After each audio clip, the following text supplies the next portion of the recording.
He was just mopping the marble floors at midnight until one sentence in perfect Mandarin stopped the CEO in her tracks. What happened next didn't just shake the company. It changed the meaning of value forever. Before we begin, if stories about quiet strength, second chances, and unexpected transformations speak to you, consider subscribing to the channel. We share true-to-life tales that inspire surprise and linger long after the last word. Now, let's begin. Single Dad was mopping floors. When he spoke, 5 languages, not knowing the CEO, heard every word. It was almost midnight in the marble-floored lobby of Hartman Global's headquarters in downtown Minneapolis. The building, with its 37 glass-paneled stories and badge-protected elevators, had mostly gone dark. Only the glow of security lights and the soft hum of vending machines accompanied the janitorial team's quiet movements.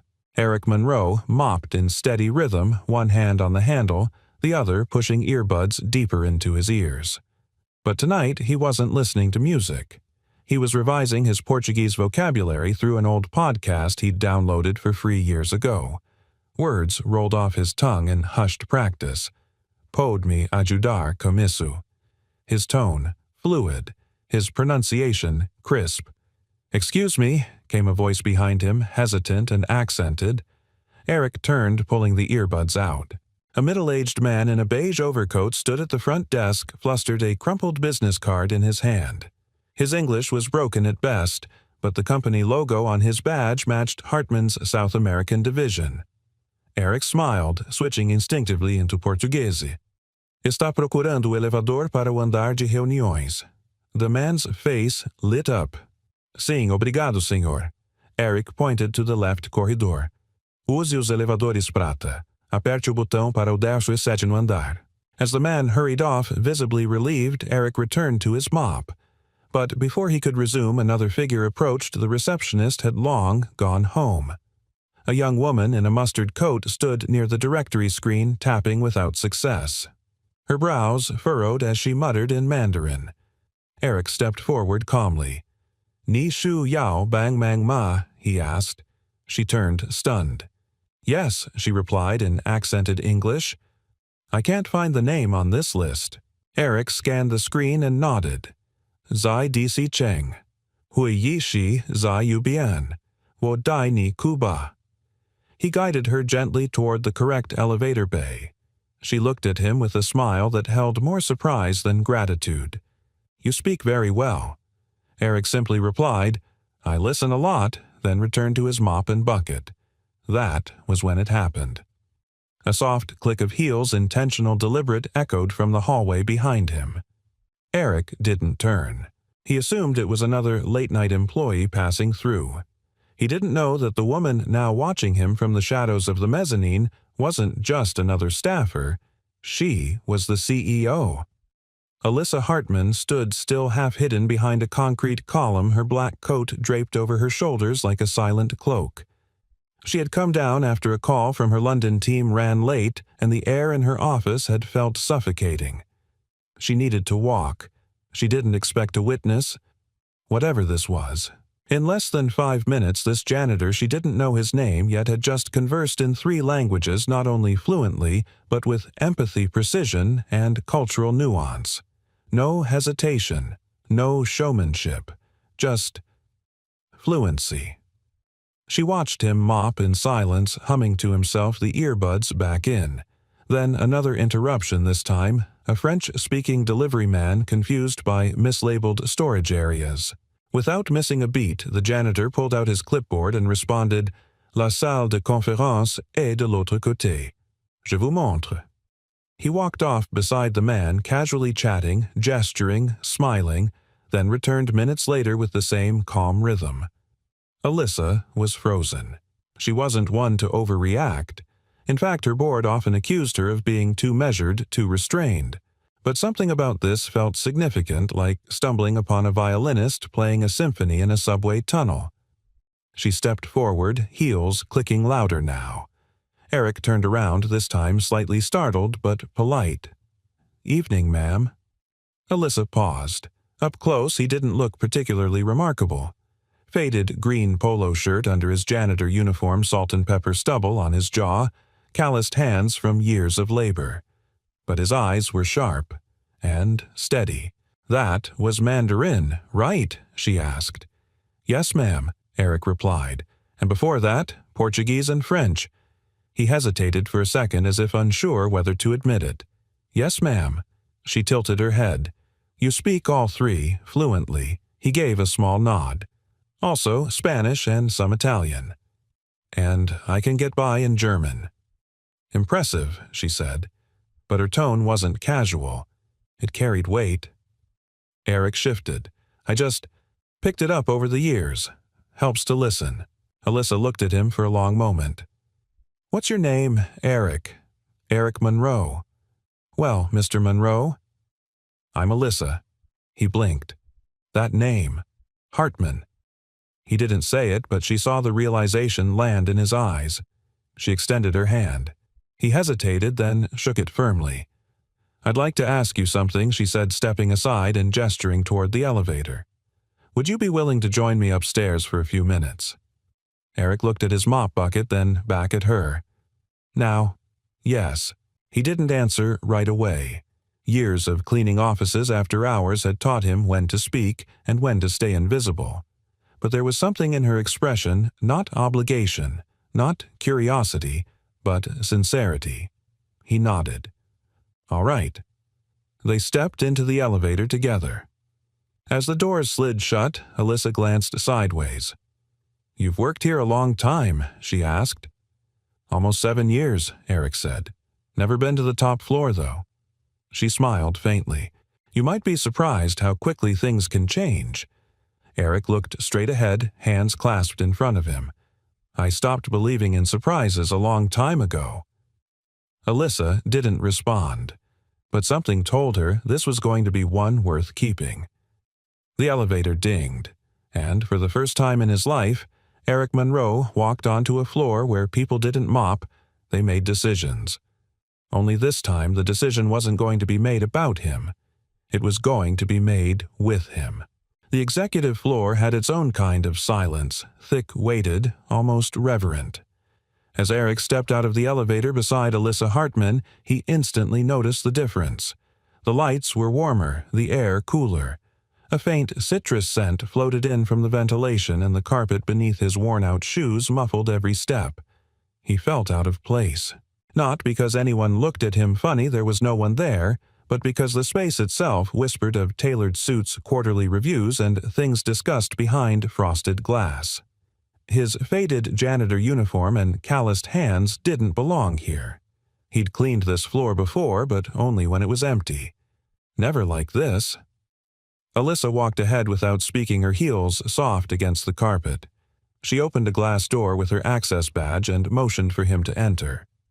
The office beyond was spacious but minimalist, dark walnut desk, steel-framed bookshelves, a sleek espresso machine, and a massive floor-to-ceiling window overlooking the downtown skyline. One photo on the credenza showed 2 girls, maybe 7 and 9, hugging a golden retriever. Her daughters, Eric guessed. "Please," she said gently, motioning to the chair across from her desk. "Have a seat." Eric hesitated before sitting, hands resting on his knees. His fingers, rough from years of bleach and degreaser, were still slightly damp from the mop handle. Alyssa sat down across from him, crossing one leg over the other, expression calm but unreadable. "I want to be honest with you, Mr. Monroe. I didn't bring you up here to reprimand or praise you. I brought you up because I have questions." Eric gave a small nod, guarded but respectful. "You've worked here nearly 7 years," she continued. "You're in the system, but there's no detailed personnel file, no flagged incidents, no commendations either.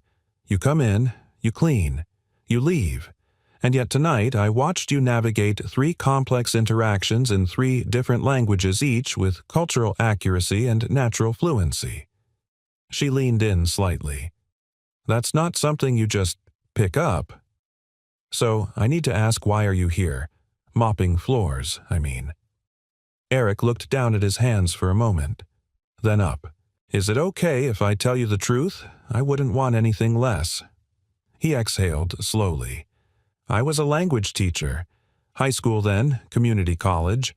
I studied linguistics at Minnesota State. Graduated with honors. I was 2 years into my master's when my wife got sick. Fast-growing tumor. We fought it for 14 months. Insurance only covered the basics, and I burned through savings and student loans trying to keep her alive. A beat. The kind of pause that isn't for drama, but for memory. When she passed, I couldn't finish school. Couldn't pay off the debt. My son was 5. I did what I had to do, took night shifts at a grocery store, then a warehouse, then here. The janitorial team needed someone who could work odd hours, and I needed to be home by sunrise to get my boy ready for school. Alyssa's expression didn't change, but her grip on her coffee mug tightened slightly. "Why keep learning?" she asked quietly. Most people would have stopped. Eric gave a faint smile, but it didn't reach his eyes. Because it's the only thing I had left that made me feel like I still mattered. I'd borrow books from the library, stream podcasts, listen to BBC Arabic while wiping down countertops. My son Jacob, he loved bedtime stories. So I started reading them to him in Spanish, then French. He picked up fast. He speaks 3 languages now. He added, "I don't have degrees on the wall anymore, but I've got cassette tapes worn thin and a kid who corrects my grammar in Italian." That counts for something. Alyssa nodded slowly but didn't speak. The silence stretched not awkward but contemplative. She stood up and walked to the window. Arms crossed, her reflection caught between panes of glass and shadow. "You know," she said, turning slightly, "I spent the last 5 years sitting in boardrooms across 3 continents listening to people talk about talent acquisition and global integration strategies. We pay consultants 6 figures to fix cross-cultural breakdowns. And here, right here under this roof, there's someone who's been doing that work quietly, invisibly." Eric didn't respond. He just watched her. "You ever think about doing something else?" she asked.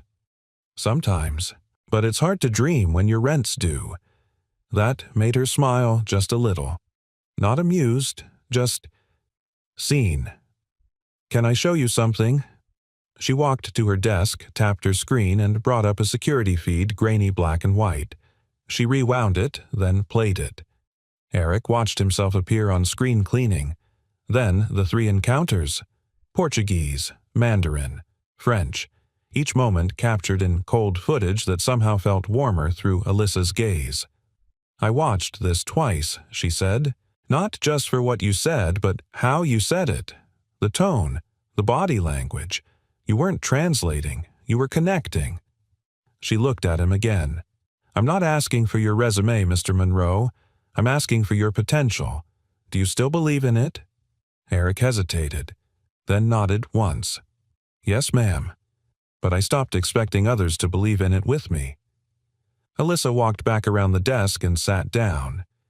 "Maybe it's time someone did." Eric blinked. "You're not offering me a job, are you?" She grinned softly. "No, not yet. I'm offering you a conversation. One I want to continue with your permission." He leaned back, cautiously curious. "All right, what's next?" She looked at him. "I don't know yet, but I do know this: if the most multilingual person in my building is scrubbing tiles in silence, then I've been looking in the wrong direction for a long time." The clock behind her ticked to 12:47 a.m. Eric stood slow and steady.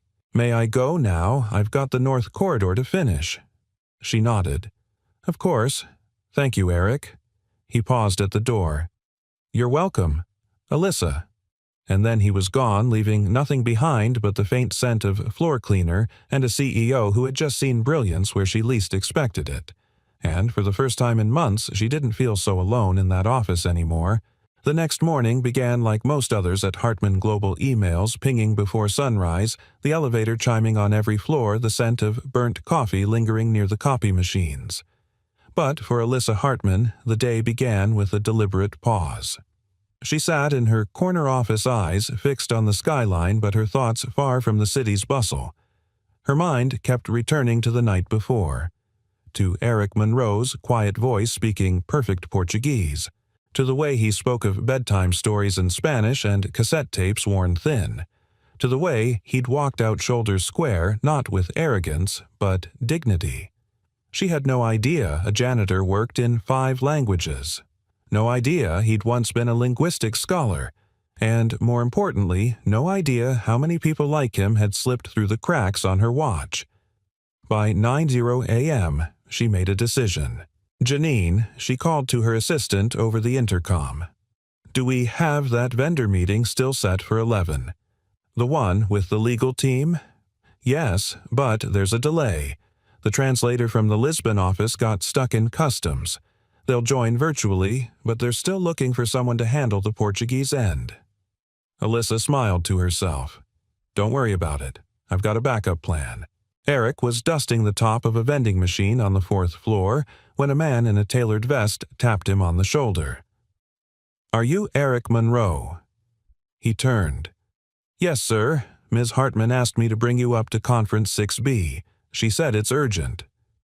Eric's brows furrowed. His first instinct was that something had gone wrong. A spill, a complaint.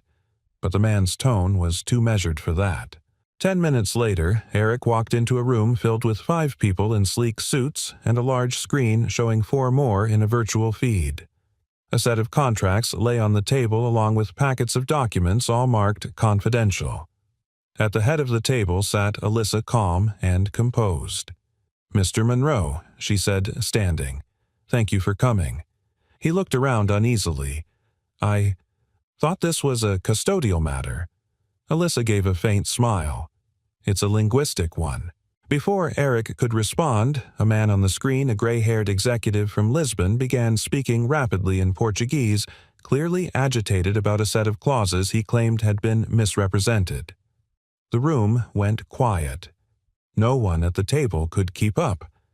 Eric's body moved before his mind caught up. He stepped closer to the monitor. "Ele está dizendo que a cláusula do transporte foi alterada sem consulta prévia e que isso viola o acordo original," Eric translated clearly. The room froze. Alyssa gave a single nod. "Keep going." As the conversation continued, Eric translated in real time, toggling between Portuguese and English with the fluidity of a seasoned diplomat. He didn't just interpret words, he conveyed tone, emotion, cultural nuance. When one of the Lisbon executives made a joke to diffuse tension, Eric chuckled and relayed it with a grin. The Americans at the table laughed too, not just because of the joke, but because for the first time that morning they understood. After 20 minutes, the conversation wound down. The mood in the room had shifted. The Lisbon team agreed to amendments. Smiles replaced frowns.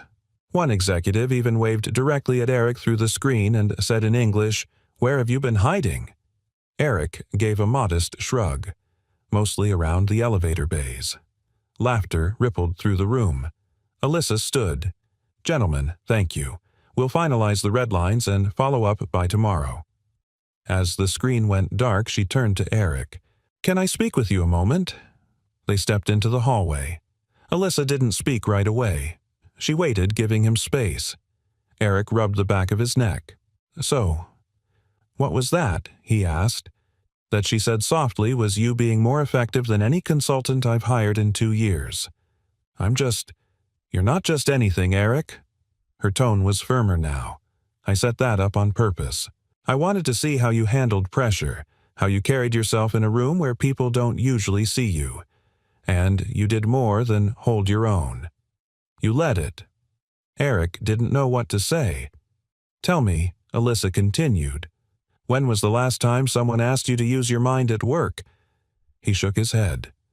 "Not since I left the classroom." "Well, she said I'd like to change that." He looked at her cautious. "Why?" "Because I believe in investing where talent actually lives, not where resumes pretend it does." He smiled slightly. "Big words from a CEO? I mean every one of them." They stood in silence for a moment. Something shifted, something unspoken but undeniable. Then Eric cleared his throat. "I should get back to my route. The east stairwell gets sticky by noon." Alyssa nodded, but her voice softened. "One more thing. There's a program I've been thinking about starting. Something to identify underused talent inside the company. People working in support roles who have more to give. I don't have all the details yet, but… Eric tilted his head. You want me to be part of it. I want you to help shape it. He studied her for a long moment as if trying to decide whether this was real, whether she was real. Finally, he nodded once. All right, he said. I'm in. As he turned and walked down the hall, Alyssa watched him go. Something tugged quietly at her chest. Not admiration alone, not curiosity. Something gentler, something closer. It wasn't just about potential anymore. It was about him. Alyssa Hartman didn't sleep that night. She lay in bed, staring up at the ceiling of her high-rise apartment, the city's soft glow pulsing through the floor-to-ceiling windows.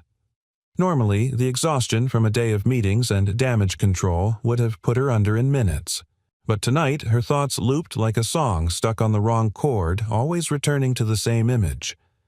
Eric Monroe, standing calmly in a room full of executives translating with a confidence he didn't even seem to recognize.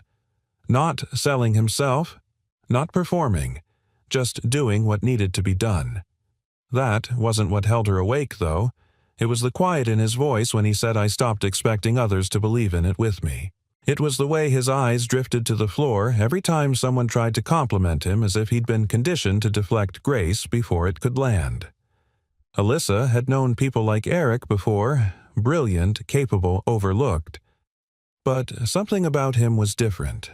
It wasn't just the language skills or even the humility. It was the weight he carried without letting it show. The way he moved through spaces like he didn't want to disturb the air around him. She'd seen that before. In herself. 12 hours later, she stood in the lobby of Hartman Global dressed in her usual muted palette, dark slacks, soft blouse-tailored blazer. Her hair was pulled back her heels low, power dressing restrained, professionalism that didn't invite questions. As she waited for the elevator, she glanced around the open floor plan. Most of the employees walked quickly, eyes glued to screens or coffee cups. She noticed the cleaning staff folding linen carts near the far corner. No one looked at them, just like no one looked at her years ago when she interned at a multinational firm in Boston. She had been 22, fresh out of NYU, speaking 3 languages and managing international calls like a junior executive. But what people remembered was that she wore the same pair of shoes 3 days in a row and brought lunch in reused takeout containers. She was the daughter of a single mother, a Thai immigrant who worked as a prep cook for a catering company. Alyssa had learned English and Thai at the same time, Spanish in high school and Mandarin in college. But for most of her early career, all anyone seemed to notice was that she was young female and not quite from here. She didn't blame them, not anymore. But she hadn't forgotten either. Later that day, Alyssa reviewed a dozen internal performance reports. Sales, logistics, marketing, all functional, all cold. No data could tell her what mattered most right now, what people really thought about Eric Monroe's presence upstairs. So she stepped out of her office and walked unannounced down to the service level. The janitorial break room was smaller than she expected. Plastic chairs, faded posters about safety, a refrigerator with more magnets than food. Eric sat alone at a corner table eating from a paper bowl of microwave noodles. He looked up when she entered, blinking in surprise. Ms. Hartman. Off the clock, Eric, she said, smiling slightly. Just Alyssa. He straightened. Did I do something wrong? No, she said. I just wanted to talk, if that's okay. He nodded slowly, motioning to the seat across from him. She sat, smoothing the crease in her pants. I used to eat meals like that, she said, glancing at the noodles. Only mine were usually cold by the time I got to them. Eric chuckled. Still are. This microwave's been dying since 2018. They sat in silence for a moment. I wanted to ask, she said gently, how you really felt in that meeting yesterday. You seemed composed, but… I was terrified, he admitted. I thought one wrong word, and they'd call security to escort me back to the basement. But you didn't say anything wrong. I've spent years assuming I don't belong in rooms like that. Feels strange to be asked in. She nodded. Same. He raised an eyebrow. You're the CEO. Now she said. But it wasn't always that way. And then, unexpectedly, she told him about the internship. The shoes. The silence. The way she used to translate calls in the hallway because she wasn't given a desk. How she was mistaken for the receptionist twice at her first board meeting as VP. Eric listened, expression softening. I know what it's like, she said quietly, to have more to give and nowhere to give it. And I know what it means when someone finally sees you. He stared at her for a long moment, then looked down at his hands. My son once asked me why I didn't try harder to move up. I told him I didn't want to reach for a ladder that wasn't built for me. Alyssa's throat tightened. Then maybe we build a new ladder, she said. Eric's gaze met hers again. There was something deeper in it now, mutual understanding, unspoken trust. A flicker of something else too. But neither named it. Before she left, she paused at the door. You said you read bedtime stories in Spanish, right? He nodded. Still do. Jacob's in college now, but when he's home we pick up where we left off. Always in a different language. She smiled. That's beautiful. He shrugged. It's how we stayed connected. Maybe, she said, that's how you'll help connect this whole company. He didn't reply, but the way he watched her as she turned and left, that said enough. That evening, as Alyssa reviewed emails in her apartment, she stopped halfway through a quarterly report and opened a blank document. At the top, she typed, Internal Talent Initiative, Phase 1 Identification, and below that, Lead Consultant Eric Monroe. She stared at it for a long time, then saved it under a name only she would understand, the ladder that didn't exist. For the first time in years, Eric Monroe hesitated outside an elevator. He stood in the main lobby of Hartman Global Janitor's cart parked neatly against the wall, eyes fixed on the brass doors as they opened and closed in regular intervals. His shift had technically ended 15 minutes ago. The mop handle still bore the damp weight of the north corridor, and his back ached in the usual spot where age and effort had shaken hands years ago. But something was different tonight. Tucked in his pocket was a handwritten note, simple and direct. Eric. If you're available, I'd appreciate 10 minutes. No pressure. Alyssa. He hadn't received a note like that since his teaching days back when faculty left messages in one another's boxes. Before, illness and loss and overnight shifts erased that version of his life. He exhaled, stepped into the elevator, and pressed 30. The climb felt longer than usual. Alyssa was waiting not behind her desk but near the window arms, loosely crossed gaze on the horizon. She turned when she heard the elevator chime. Eric entered cautiously, hat in hand, literally. The same faded baseball cap he wore every night sat crumpled between his fingers. Ms. Hart Alyssa, he corrected himself. She smiled gently. Come in, Eric. Sit down. He hesitated, but obeyed, lowering himself into the same chair he'd occupied during their first late-night conversation. I wanted to speak with you, Alyssa began, about something beyond translation. Eric raised an eyebrow. I've been working on a project, she continued, an internal initiative to identify talent within the company that's gone unrecognized or underutilized. It's something I've wanted to do for years, but never had the right reason or the right person to anchor it. Eric waited. I want you to lead it with me.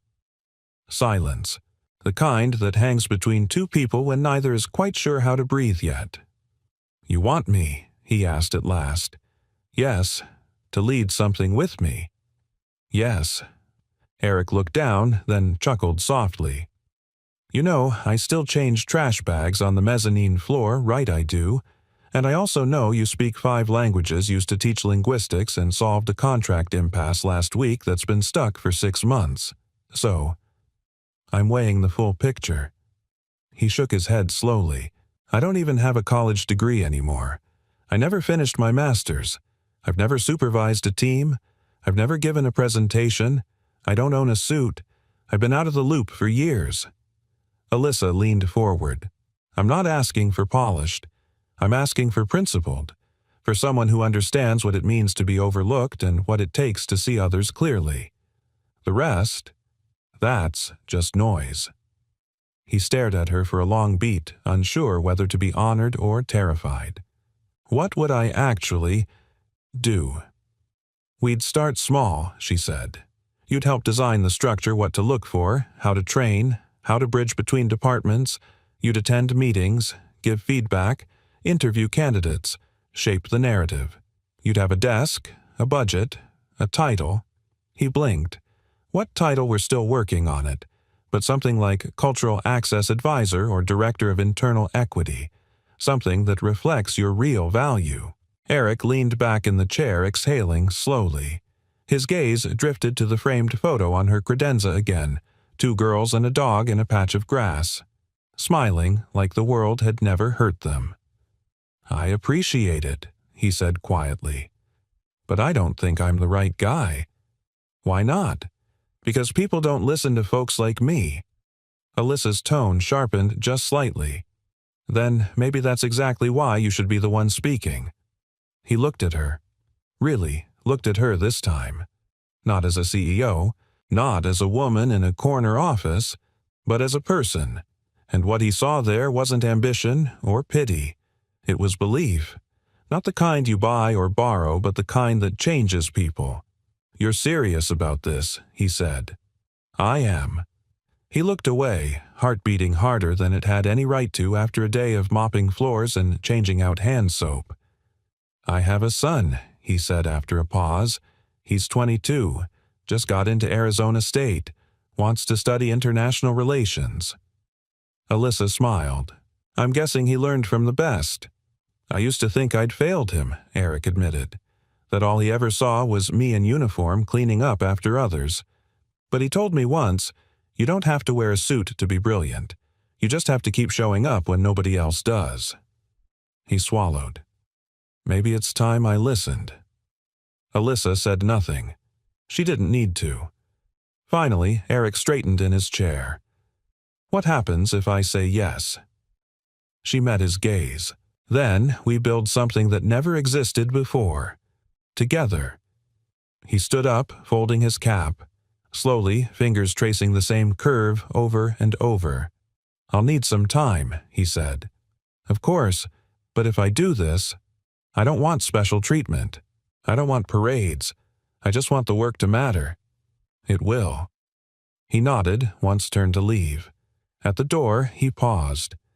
You really think I can do this? Alyssa tilted her head. I wouldn't have asked if I didn't. And somehow, in that quiet space between doubt and decision, something new took root, something that neither salary nor title could buy. Respect, real, earned, and shared, and it would only grow from here. Eric Monroe stood outside the glass doors of the executive wing, his reflection staring back at him like a version of himself he didn't quite recognize. His janitor's badge still clipped to his chest, his work shoes scuffed from years of bleach and hall dust. But now, in his hand, he held a temporary pass printed just hours earlier. Access Level Executive. Valid indefinitely. He took a breath. Then he stepped through. The air was different here. Crisper, cooler, and quieter than anywhere he'd ever cleaned. No chatter, no clatter of carts. Just the distant click of polished heels and the occasional muted ringtone behind frosted glass walls. Everyone wore navy gray or black. No one smiled unless they had a reason.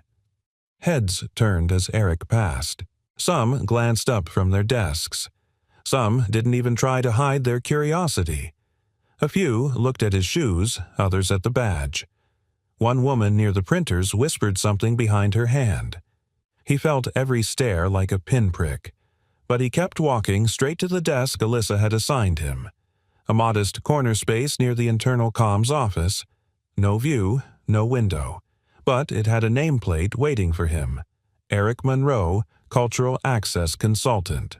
There was even a small basket of office supplies, a clean notepad, and a post-it note that read, "You belong here. Start however you want." A. He didn't realize how much he needed to read those 5 words until he did.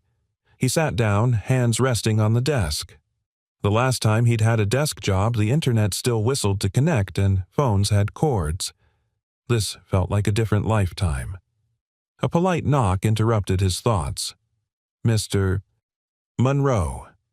A man in a tailored gray vest stood at his door, short cropped blonde hair, sharp jawline tablet in hand. Victor Landry, Director of International Operations. Eric stood to shake his hand. "I hear you're part of the new integration initiative," Victor said. "Interesting choice."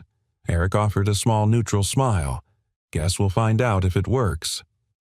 Victor stepped into the office uninvited and placed a thick folder on the desk. "Here's something to get you started.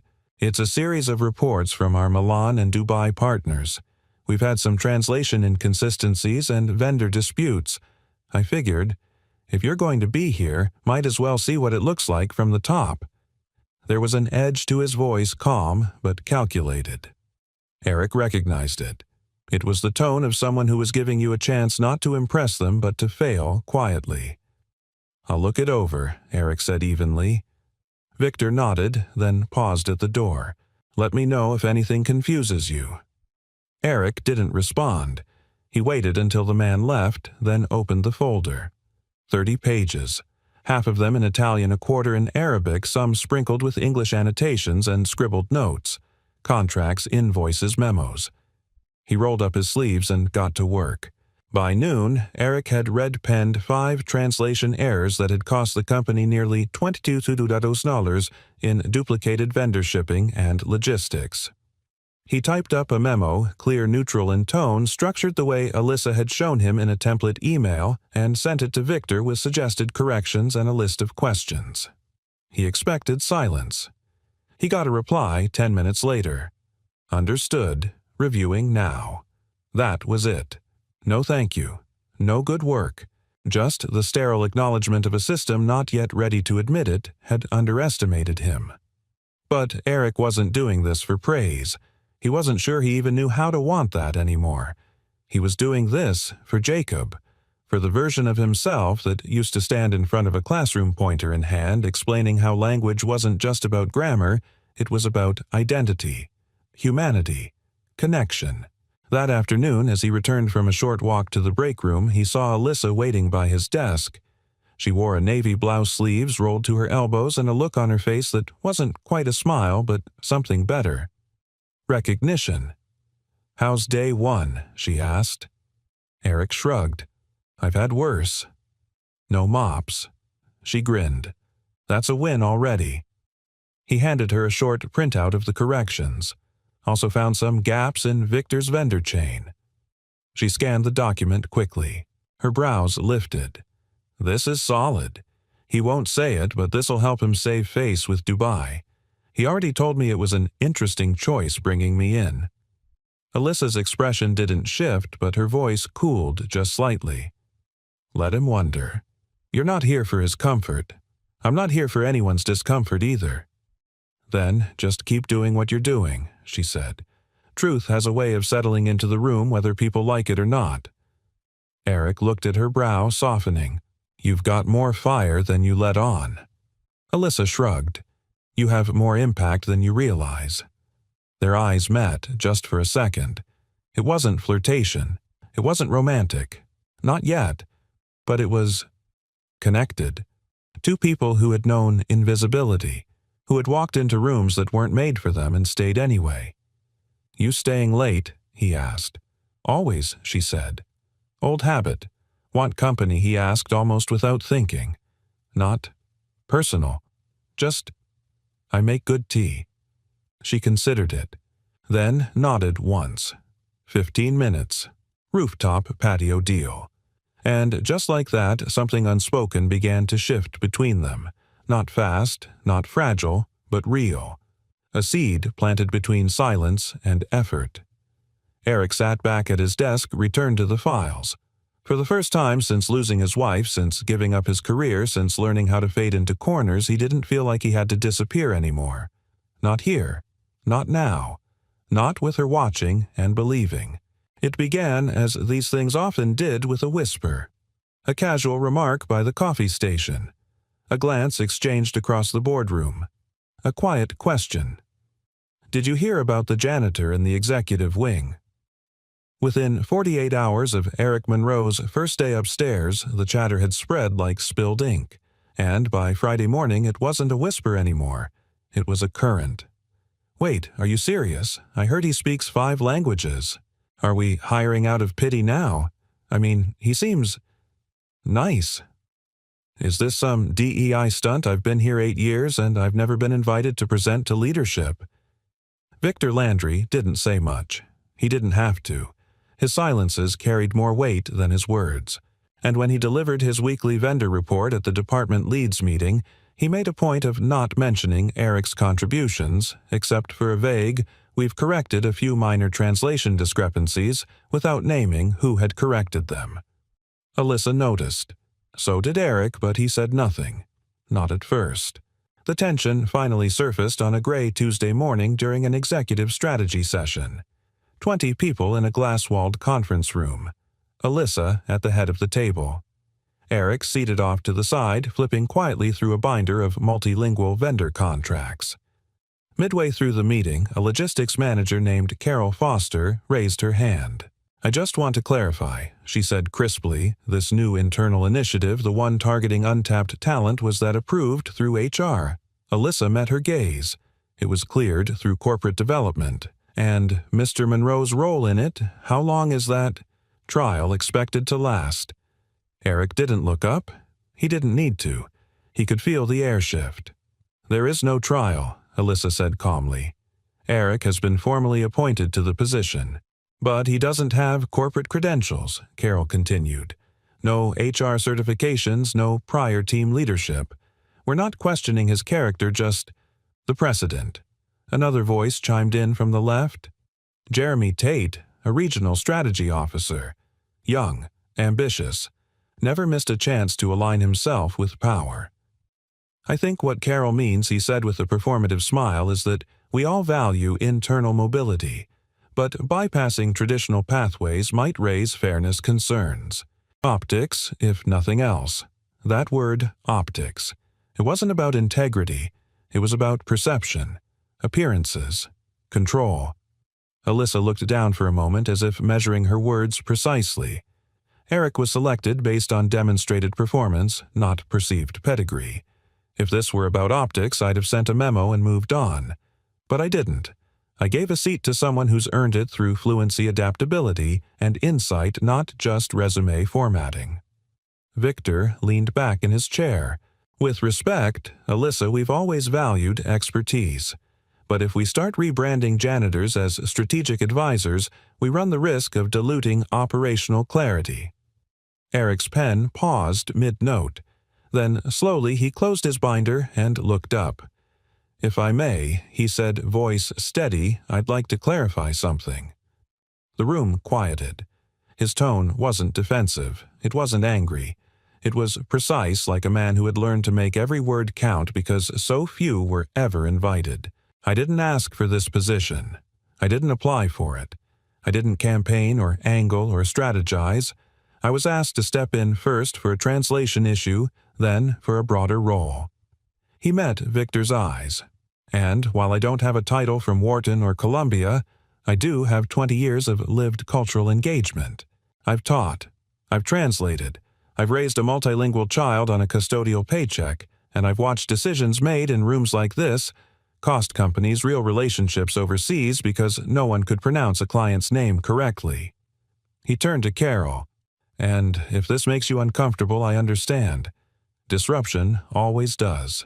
But I'm not here to take anyone's place. I'm here to make sure fewer things and fewer people get overlooked." Silence. Not stunned, not scandalized, but shifted. For the first time in that room, some heads nodded, not all, but some, and not just in agreement, but in realization. Alyssa didn't speak for several seconds. When she did, her voice was softer than usual. "Thank you, Eric." He nodded, sat back, and opened his binder again. Victor adjusted his tie and looked away. Later that day, Alyssa found Eric in the hallway outside his small office, leaning against the wall, staring at the framed floor directory like it had asked him a question he couldn't quite answer. She approached quietly. "You okay?" He gave a half shrug. "Been through worse, but not this kind of worse." He looked at her a little surprised. "You've been through it too." She smiled faintly. "You don't get to where I am without being told you don't belong there. The key is knowing that doesn't make it true." He nodded. "I just didn't expect it to feel so familiar." "It shouldn't," she said. "But until we change the structure, it will." They stood in silence for a moment, shoulder to shoulder, both looking at the elevator that had once seemed too high for either of them. "I'm glad you spoke up," she said. "I wasn't trying to make a point," he replied. "I just didn't want to disappear again." "You didn't," Alyssa said, "and I won't let you." He smiled just a little. Then she added more softly, "You're not the only one in this building who's ever felt invisible, Eric, but you might be the first to make visibility feel like a gift instead of a demand." He blinked, caught off guard. "Thank you," he said quietly. "Don't thank me yet," she teased. "You still have to present at next week's cross-department seminar." His eyes widened. "You're kidding." "Nope." He laughed under his breath. "You really do like watching me squirm." She grinned. "Only when I know you'll rise to it." And as she walked away, he watched her go, not as his boss, not as the person who gave him a shot, but as the first person in a very long time who made him want to rise.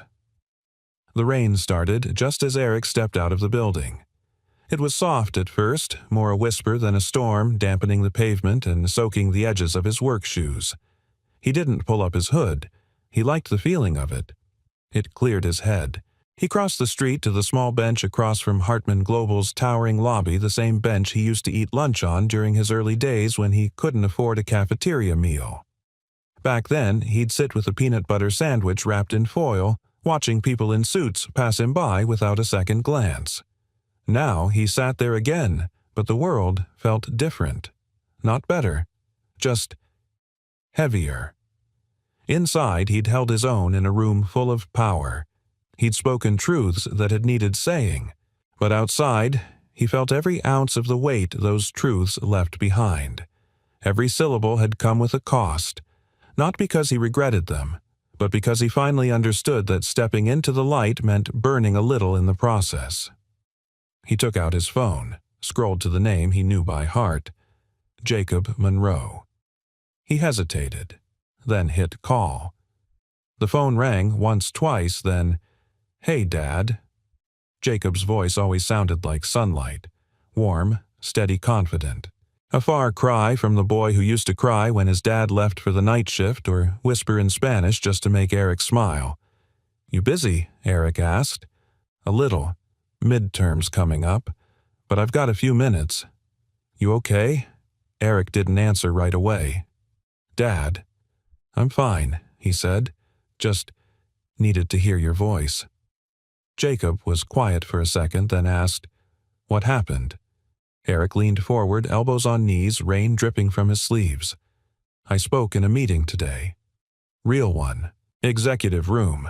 All glass and suits and PowerPoints." Jacob whistled. "Damn. And you didn't burst into flames." Eric laughed. "Not yet.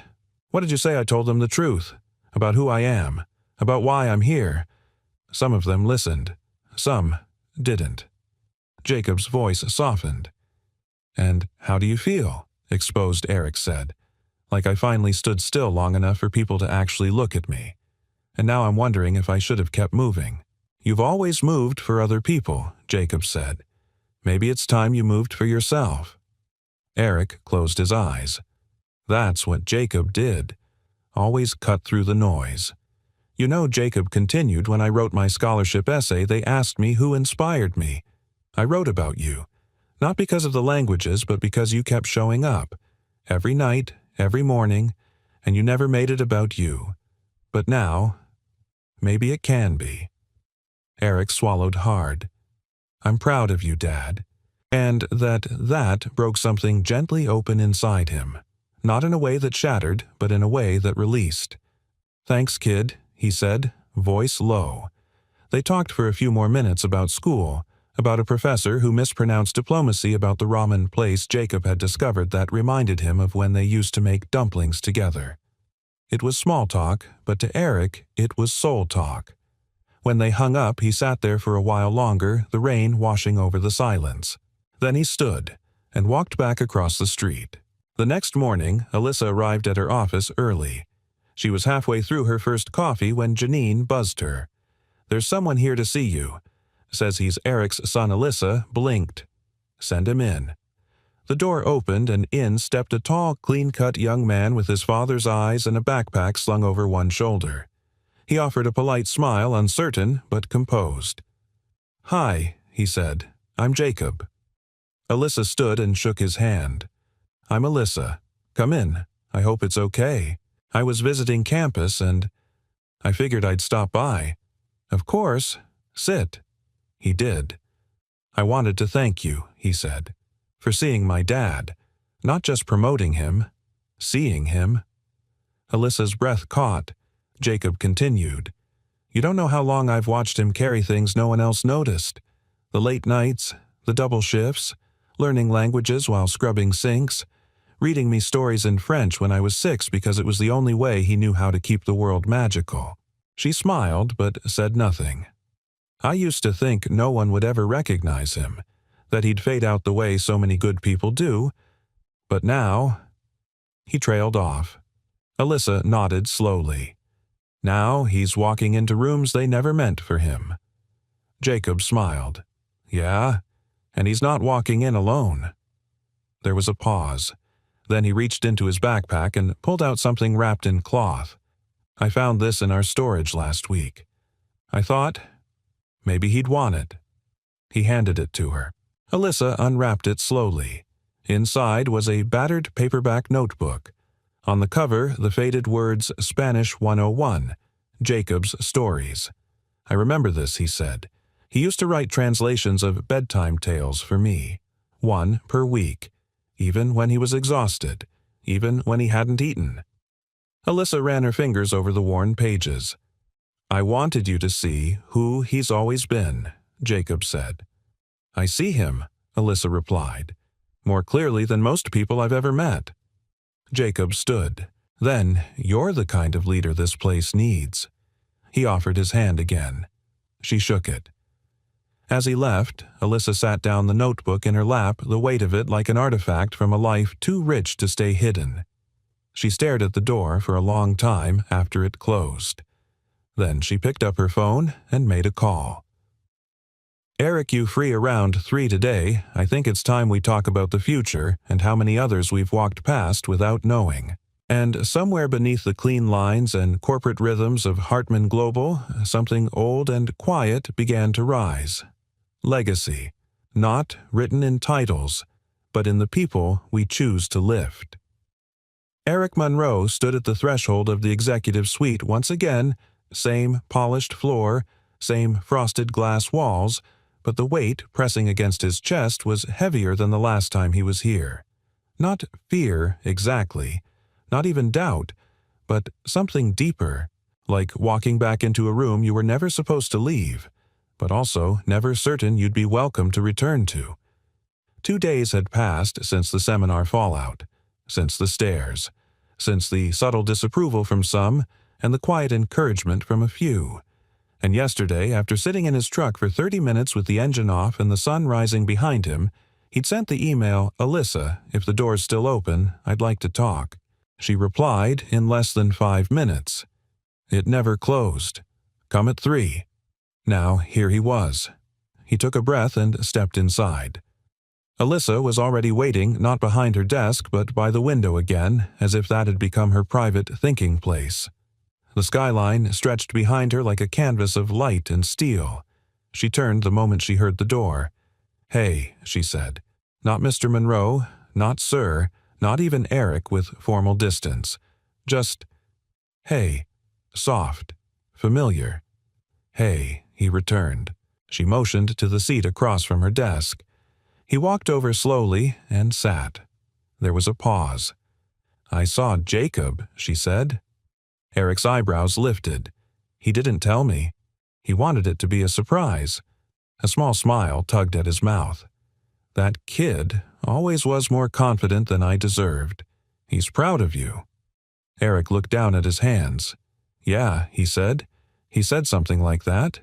He gave me something." Alyssa reached into a drawer and gently placed the weathered notebook on the desk. Spanish 101. Jacob's Stories. Eric stared at it. His throat tightened. He hadn't seen that notebook in years. The corner was still bent.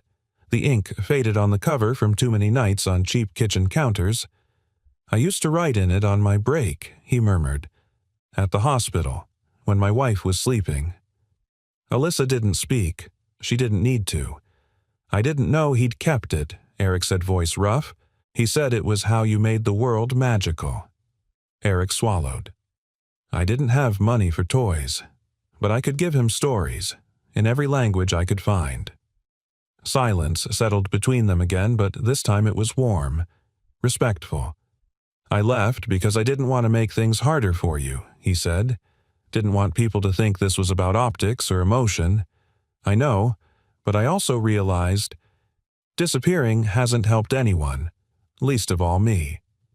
Alyssa nodded. "So why are you really here today?" Eric leaned forward. "Because I'm tired of being underestimated and even more tired of acting like that's okay." She smiled, small and genuine. "Good." He looked around the office, then back at her. "You said you wanted to build something." "I do. With me, with you. What does that look like?" Alyssa stood walking around the desk. She placed a folder in front of him, flipping it open. Inside were outlines, slides, program descriptions, timelines. At the top, Second Sight Initiative, Phase 1 Internal Pilot Training, she said. Mentorship, language support, soft skill development, identification of overlooked employees. You and I would co-lead it. Together. Eric scanned the first page. It wasn't flashy. It was solid. Intentional. "You've already started," he said. "I needed to show the board a plan before I could fight for approval. Now I have the data, the story, and the face that proves it works." He looked at her.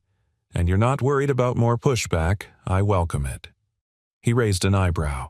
"Because now," she added, "they're not just pushing back against an idea.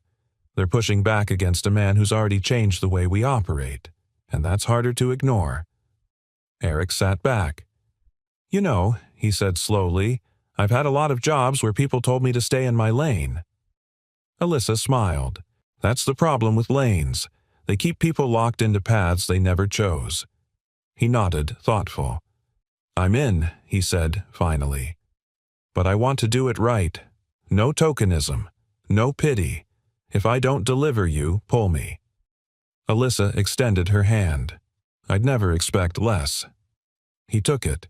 Her hand was warm, firm, and it didn't feel like a business handshake. It felt like a promise. The following Monday, Eric returned officially, not as a janitor, not as a guest, but as a team lead. His badge was reissued, his desk upgraded. A small nameplate read, "Eric Monroe, Second Sight Program Director." Some people still whispered. A few stared. But more than that, some smiled. People he'd passed for years without a word now greeted him in elevators, stopped to ask how the initiative was going. And at the end of the day, as he gathered his notes and shut down his laptop, he found something new taped to the corner of his monitor. A sticky note. Just 5 words scrawled in looping handwriting. "We see you. Keep going." No name, no department. But for the first time in decades, Eric didn't wonder if he belonged. He just got back to work. By 8:02 a.m., Eric Monroe had already rewritten 2 contract clauses, corrected a mislabeled Mandarin memo, and gently redirected a junior staffer who'd accidentally attached the wrong version of a vendor agreement. By 8:45, he'd fielded a call from the Berlin office, caught a translation error that would have changed delivery priority to delivery liability, and saved the company $30,000 in reputational damage. But what stuck with him that morning wasn't any of that.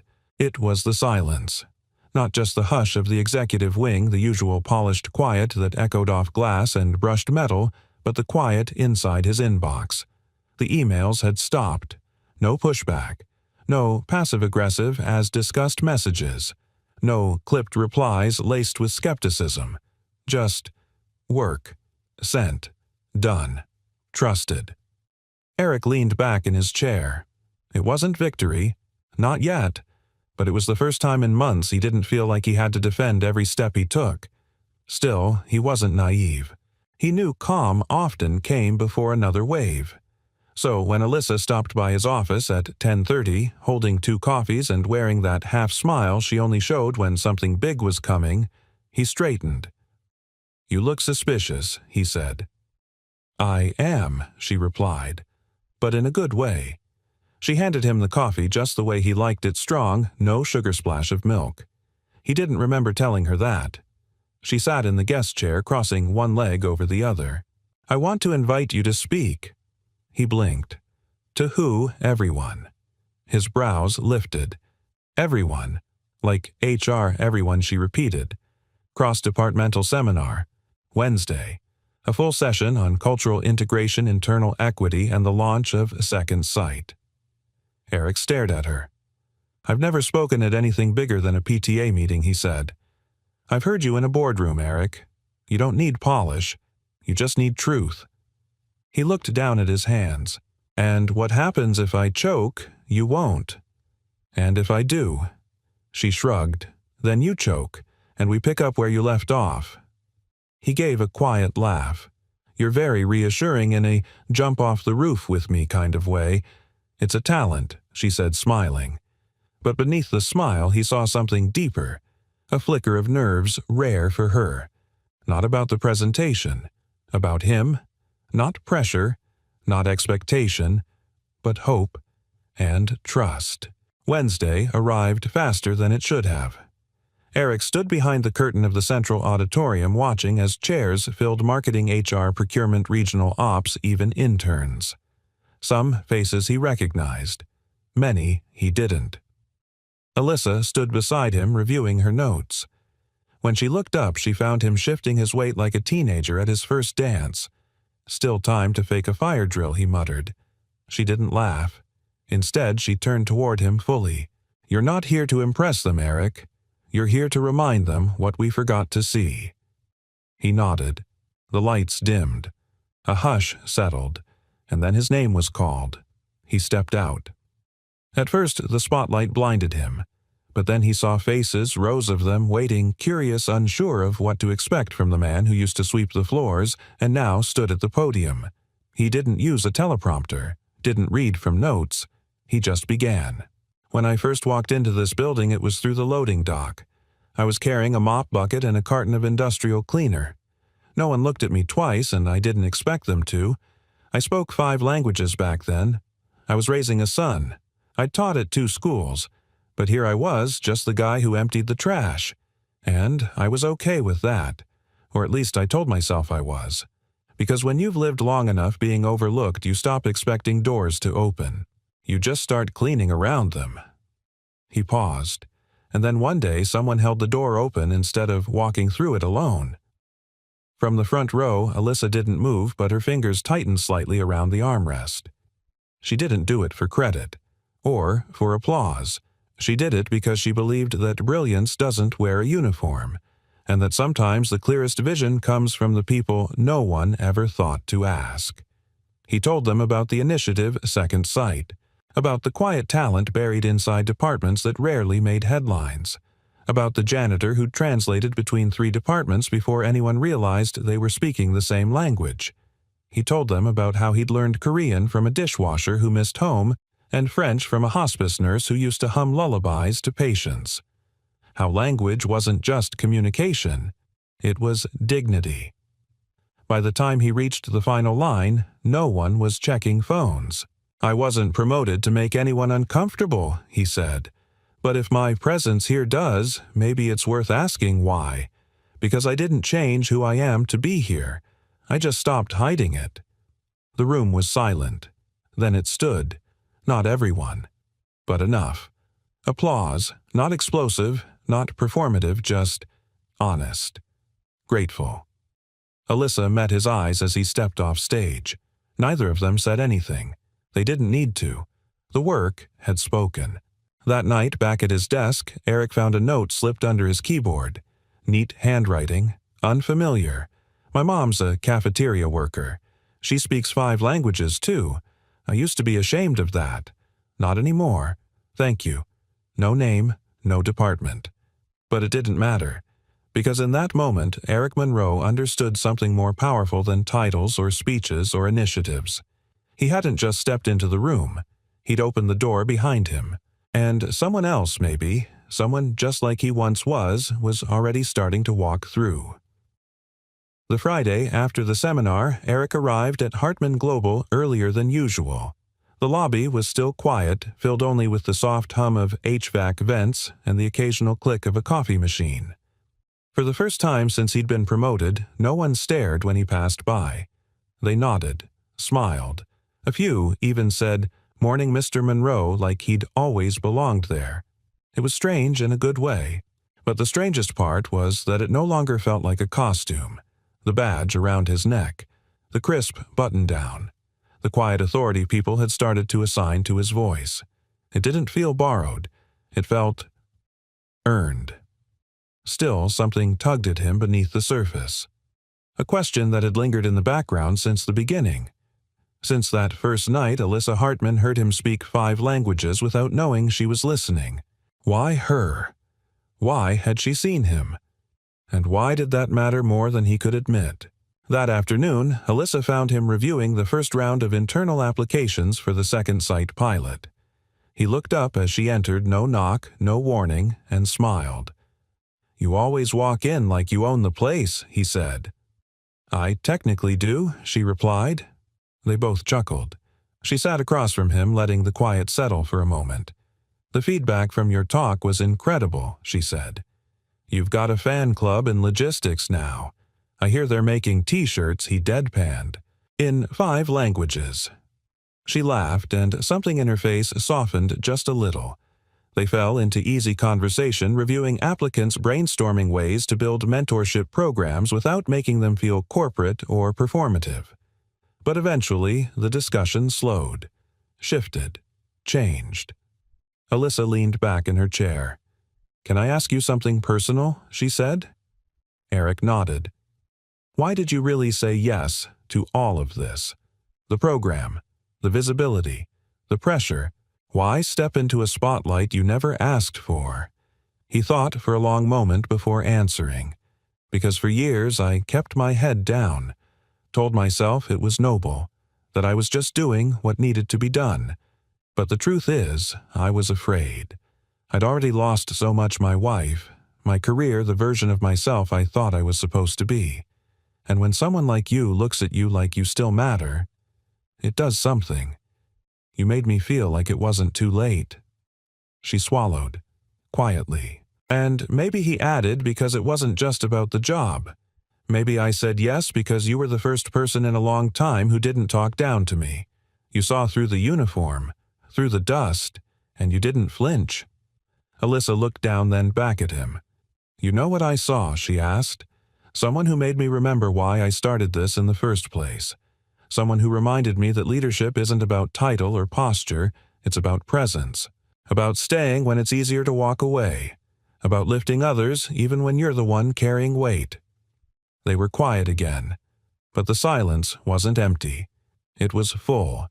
Something unspoken passed between them. A warmth, a question, a choice. Eric stood and walked to the window, looking out over the city. Lights flickered to life in the distance.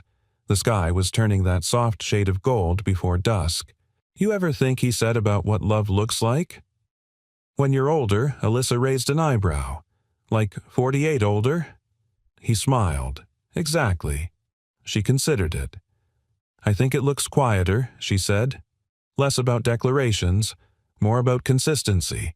Someone who shows up, listens, fights for you, not just with you." He turned to face her. That's what I thought too. Her voice dropped barely above a whisper. Are we still talking about programs and strategy? Eric shook his head. No, he said, and in that moment there was nothing flashy, no sweeping music, no sudden kiss. Just two people weathered, real honest, sitting in the soft light of earned trust. Alyssa stood and walked to him. If you ever want to talk, she said outside these walls, I wouldn't mind that. I make a mean cup of tea, he replied. Is that a bribe? It's a promise. She smiled, really smiled this time. The kind that didn't come from confidence, but from comfort. I'll hold you to it. And then she reached out not to shake his hand, not to pat his shoulder, but to take it. Briefly, gently, with quiet certainty. They let go before anyone walked past the office. But the feeling stayed. That evening, Eric walked out of the building alone, but lighter than he had in years. His phone buzzed. A message from Jacob. Just saw your name on the Hartman website. Looks like you're a real executive now. Can I still call you Dad, or do I need to schedule an appointment? Eric chuckled and replied, Only if you bring your laundry. He turned the corner, heading to the parking garage. He didn't know what tomorrow would hold, but tonight he knew this. He'd found purpose again. He'd found voice, and maybe he'd found something even more rare. A second chance, at love, at life, at being fully seen, and finally seen back. The plaque was simple. Matte black, brushed brass lettering, no embellishments, just 5 words engraved with quiet dignity, The Wallace Room, Second Sight Initiative. In recognition of those we almost missed. It hung just outside the largest training and development space on the 15th floor. The hallway was filled with morning sunlight streaming through wide windows, casting soft shadows on the floor. The new higher orientation group stood in front of the sign listening as the HR manager explained what it meant. Mr. Wallace was a former janitor here, she said. Now he's our program director. And this room was named after him not because he climbed a ladder, but because he helped build one. Inside the room, a fresh crop of interns filed into chairs.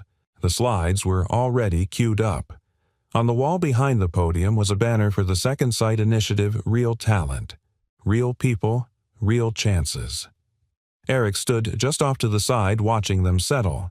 He still wore simple clothes, dark slacks, a crisp shirt sleeves rolled. Still walked with the quiet gait of someone who didn't want to take up too much space. But now, when he entered a room, the silence that followed wasn't uncertainty. It was respect. The kind that had been earned one conversation at a time.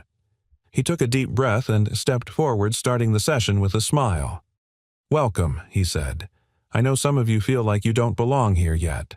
That maybe you're not polished enough, or connected enough, or visible enough. But let me tell you something. He paused, letting the room settle. Belonging isn't something you're handed. It's something you build by showing up day after day and refusing to shrink. A few heads nodded. A young woman in the back wiped her eyes. He smiled again because he remembered exactly what it felt like to sit where they sat. Later that day, Eric found himself called to the rooftop patio. No reason given, just a message from Alyssa Sunset.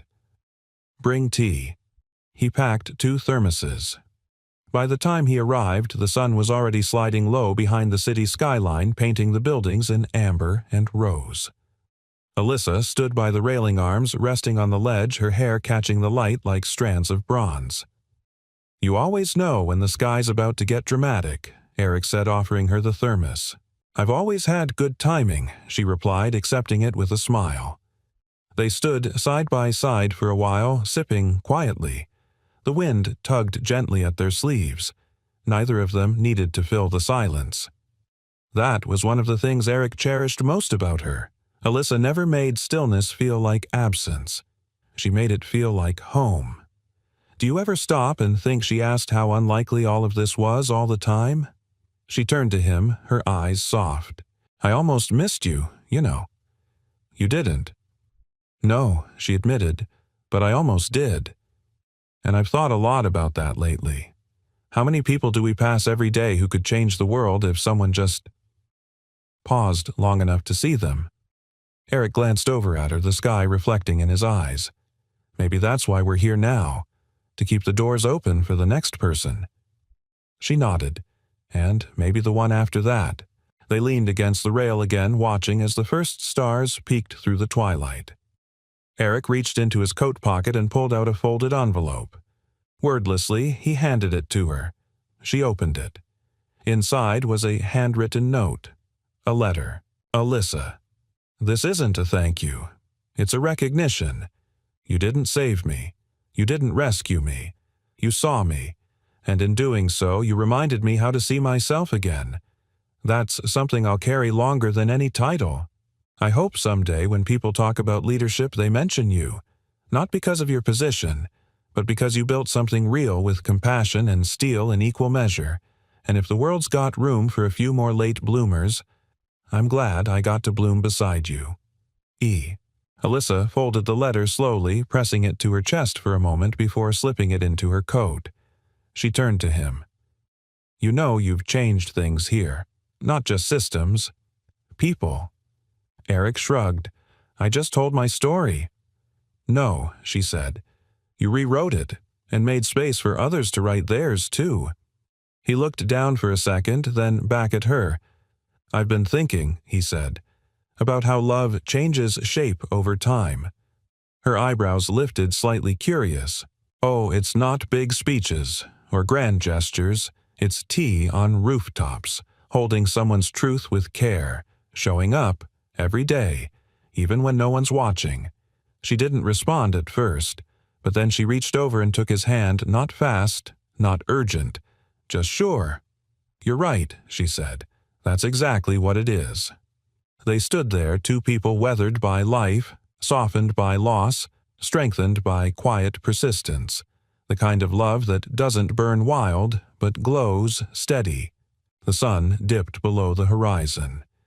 And in the last light of day, with city lights flickering to life beneath them, Eric Monroe and Alyssa Hartman stood, not as CEO and janitor, not as initiative leads or storybook heroes, but as two people who had refused to stop believing that it wasn't too late, to matter, to rise, to love again.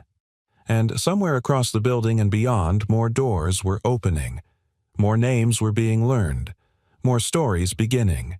Because brilliance doesn't always shine. Sometimes it waits quietly until someone finally says, I see you, and means it. We'd love to hear from you. Where are you watching from, and what part of this story spoke to you the most? Drop a comment below. We read everyone. And if you haven't already, don't forget to subscribe for more heartfelt stories that remind us of the power of kindness, resilience, and being seen.